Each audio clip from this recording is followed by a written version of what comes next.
Hi, and welcome here with us today. My name is Lori Gill. I'm the founder and clinical director of the Attachment and Trauma Treatment Center for Healing. And I'm so excited to have Stephen Terrell here with us today. Stephen is the co-author of Nurturing Resilience, the founder of Transforming the Experience-Based Brain, and he's also an adoption and developmental trauma specialist.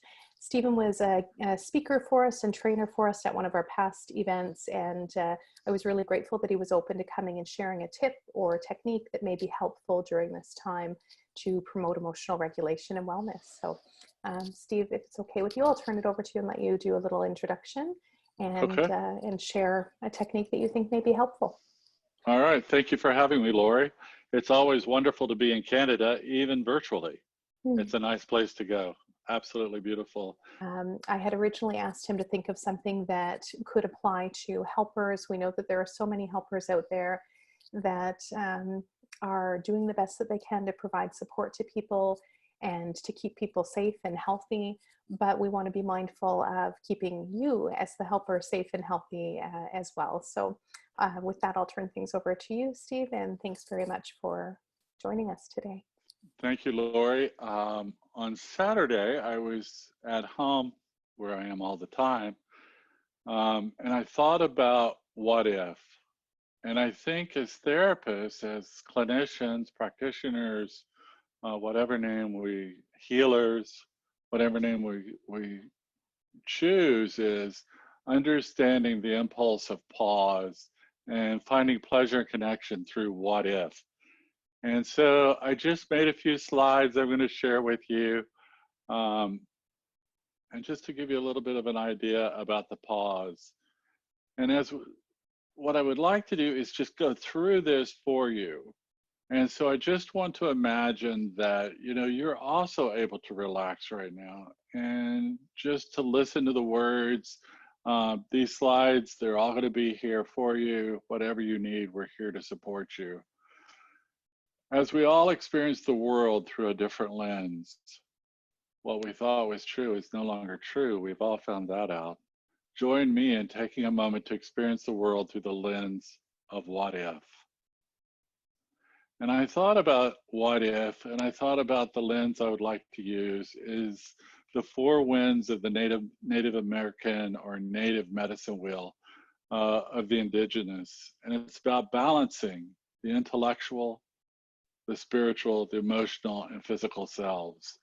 If we can begin to recognize those four parts, the intellectual, spiritual, emotional, and physical, oftentimes I call it PIES, P-I-E-S, so I can remember it. Bring your focus to your body. Just really noticing that you have a body, being aware that if you are sitting up or laying down, you're completely supported as we're going through this. Bring your focus or your attention, whichever word works for you and your clients. I find the word focus is much easier to understand than attention. So really just focus on your right kidney adrenal.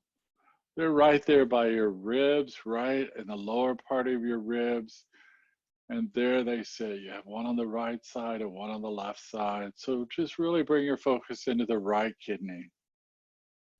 And as you bring that focus in, just have the awareness of intellect. And so you're just holding that space gently and knowing. You're just really holding that space for this awareness to come about. And as I focus on the kidney adrenal, I am filling it with the awareness of intellect. And after I've stayed there for 3 to 5 minutes, and you can set a clock if you're doing this with a client, just set your little timer for 5 minutes or 10 minutes. And you can do this online really easily just by using the idea of focus and guidance. And so as we leave the right kidney, gently and knowing, move your focus to your left kidney adrenal with the awareness of spirit. Bringing in that awareness of spirit into your left kidney is very powerful because the left kidney is also a mainline connection to your spleen, but it also is a mainline connection to the ovaries and the testes, right into the pelvis. So it's really bringing about a spiritualness, a spiritual self into being. So just as you're focusing, just bring your awareness of spirit. And spirit can be whatever you decide spirit is. It could be the tree outside the window, or it could be God, or it could be Buddha, or whoever, whatever spirit might mean to you. And after you've stayed there for another 5 to 10 minutes, gently and knowingly move your focus to the brainstem with the awareness of emotion.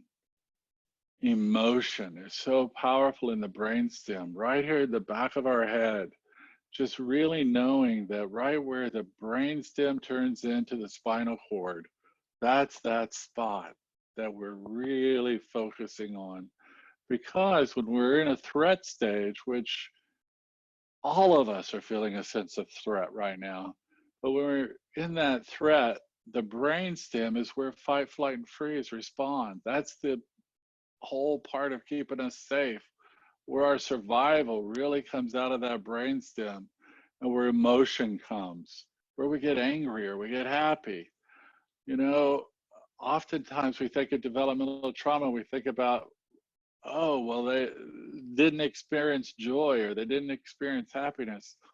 Unfortunately, for a lot of our clients and for us, we may have experienced joy or we may have experienced happiness, but we had to shut it down just like any other threat, because maybe our parents or our caretakers weren't able to hold the space necessary.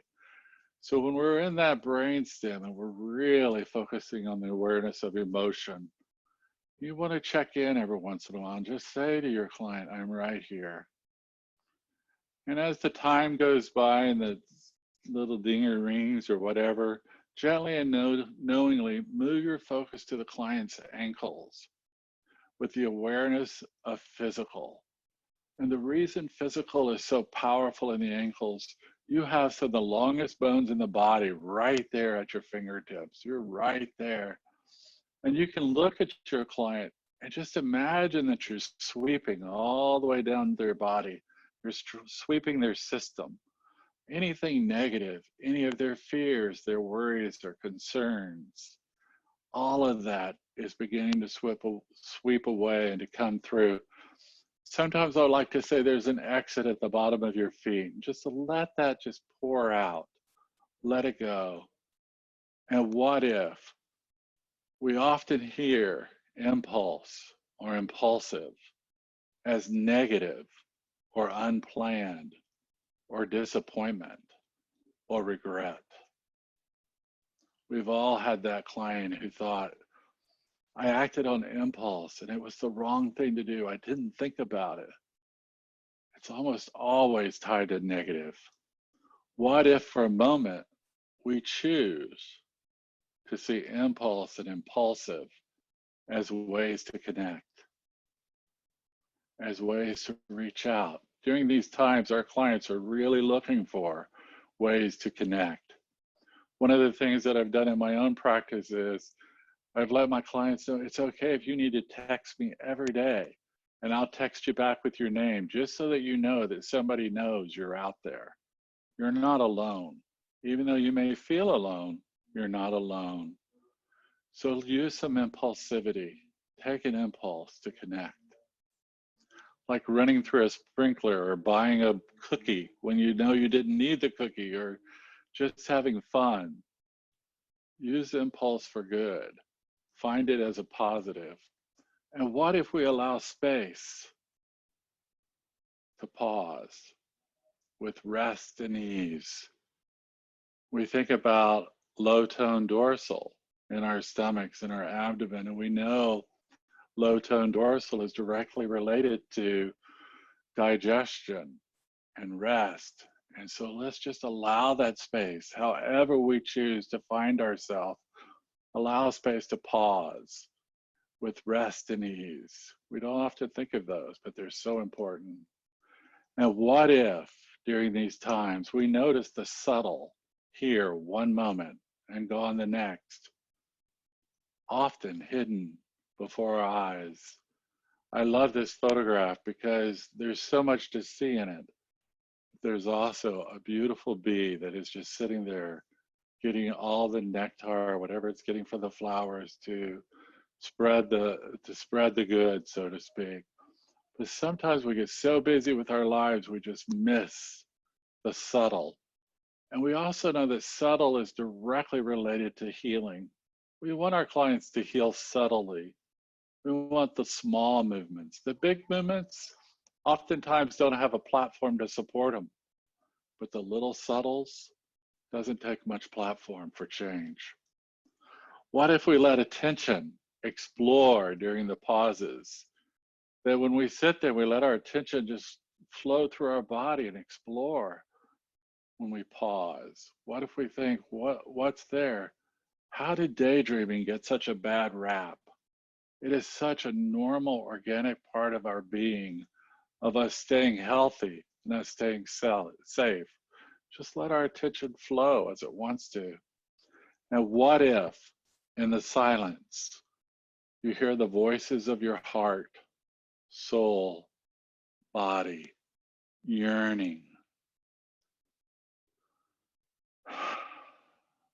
Yearning is so important that we hear our clients when it feels like they're demanding so much.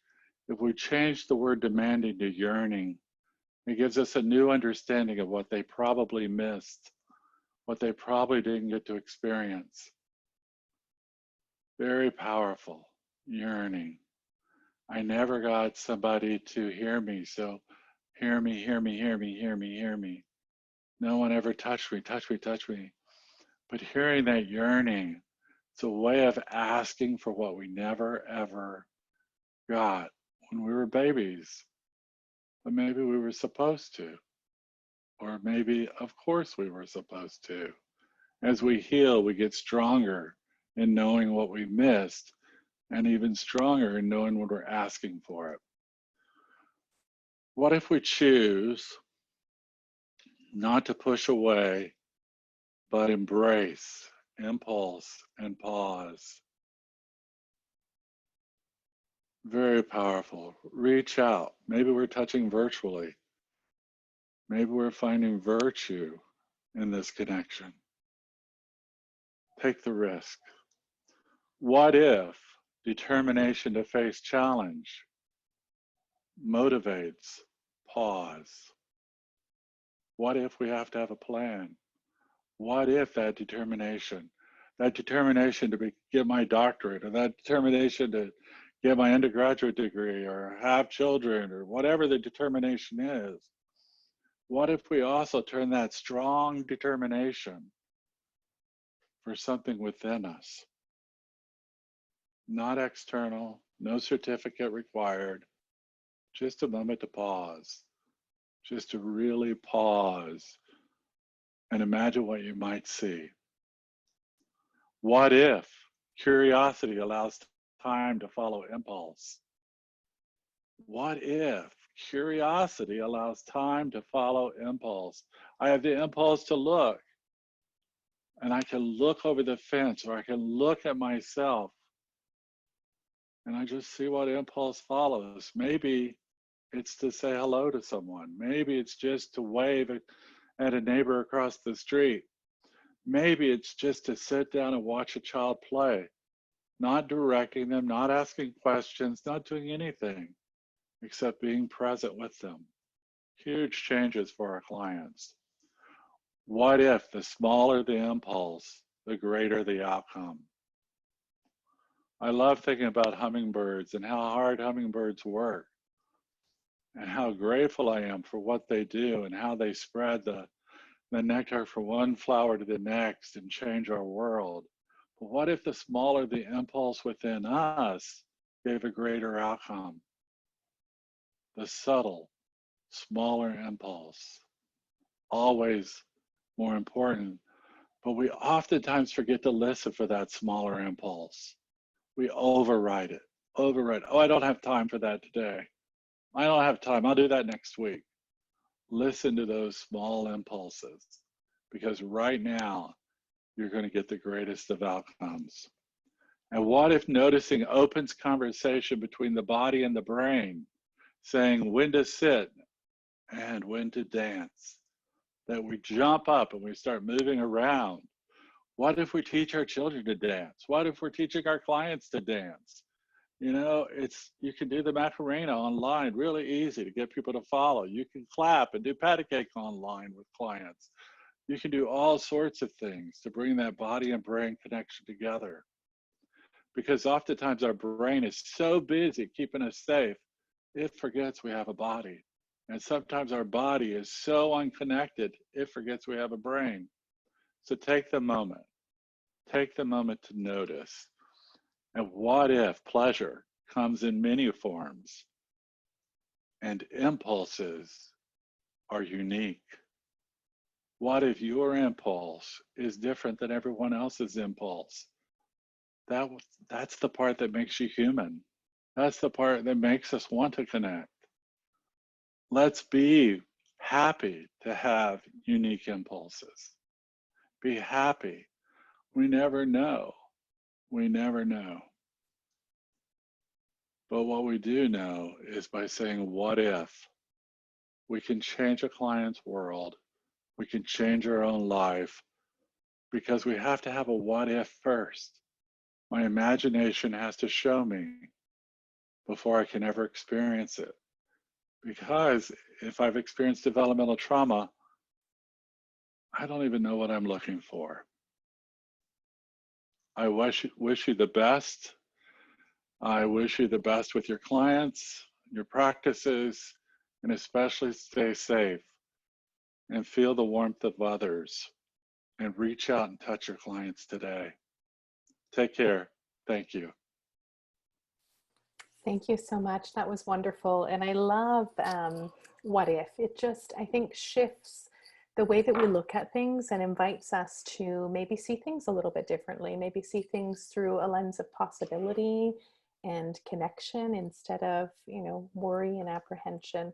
I learned so much every time I hear from you, so I'm so grateful for you coming and sharing your knowledge with us. Is doing some exploring of training options for myself, and I actually was in the process of looking at all of your upcoming trainings, trying to figure out where I wanted to go to hear you speak. So I'll be quite excited to re-explore that when we're up and running again and able to connect and learn and grow. But I'll post your information about your website here. Is there anything else that you think would be important for viewers to know? No, I'm just so grateful for you. Oh, Just so grateful that you are reaching out. You are doing the what if. And I just am grateful for you. I'm grateful for the families who get to connect with you. Yeah. And you touched on so many things with your points. I have many clients that will reach out just to hear a voice, right? A familiar voice, or, just even sending a message to validate their existence and their presence. And so I think there's so much beautiful insight that you shared, and I really appreciate that. And we are all in this together. So being able to share resources and support one another and connect as best as we can is a wonderful gift. So thank you so much. Thank you. Always good to see you.